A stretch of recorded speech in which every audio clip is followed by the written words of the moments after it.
Thank you. Good evening and hello to all of you. My name is Paul Wilson. I'm very proud to say that I've been a member of the County Board of Commissioners in Olmsted County for 18 years.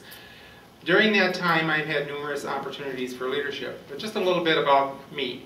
I've been a resident of Rochester now for almost 40 years. We live in the same house that we bought, my wife and I and family, we bought 35 years ago.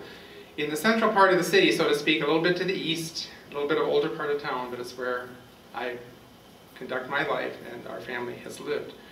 I have been in the flower business all my life. If I make it to next year, it'll be 50 years. And yes, I did start when I was a baby. I grew up in the 60s. And of course, if you put that together, you have flower power, for those of you who remember. Onward and seriously, I've really had the opportunity, having been elected, to serve in a number of leadership capacities.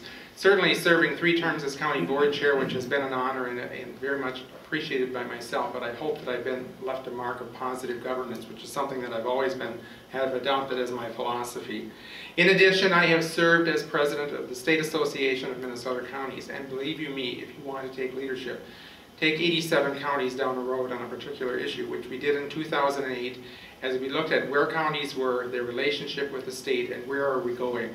We decided, regardless of the makeup of the counties, where we came from, some very agrarian, some very urban, different economies, we decided to go forward with a common voice, saying we needed to change the way things were being done from the state level to the county, and looking at what are the possibilities. From that point forward came what was called the Magic Act. Commissioner Brown alluded to that, giving us that flexibility, which it would do.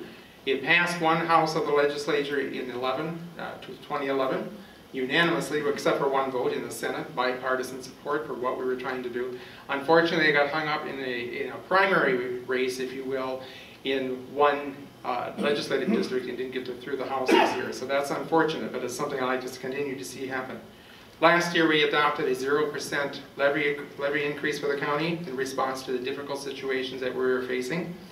I'm very proud of the many other things I've had the opportunity. I also serve on the National Board of Directors for the Association of Counties. There are 3 of us from Minnesota, and I've been elected to that position by my peers. Been very honored to do that. Those are areas that I've been able to exhibit that leadership. But I've been very proud of some of the things that I've been able to work on. And I'm very honestly say the smoke-free initiatives are something I've been very, very proud of. The issues that we have dealt in looking at what is called M4R, Management for Results. I began with a small group of us who began to talk about how do we implement and do the things we need to do, but hear back from staff on what's appropriate, how do we make those decisions based on what is out there.